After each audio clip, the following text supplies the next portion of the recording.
जनमताचा विश्वास, आपली बातमी सत्यतेची. आपण पाहतात न्यूज टाइम्स महाराष्ट्र.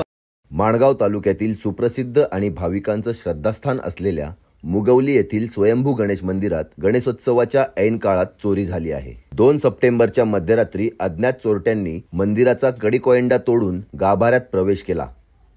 त्यानंतर मंदिरात ठेवलेली दानपेटी उचलून ते मंदिराच्या बाहेर नेण्यात आली आणि त्यामधील अंदाजे 2.5 ते 3 हजार रुपयांची रोकड घेऊन चोरटे पसार झाले.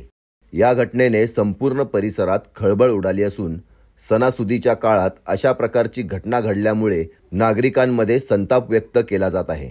दरम्यान ही संपूर्ण चोरीची घटना मंदिर परिसरातील CCTV कॅमेऱ्यात कैद झाली असून पोलिसांनी तपासाची चक्रे गतीने फिरवली आहेत.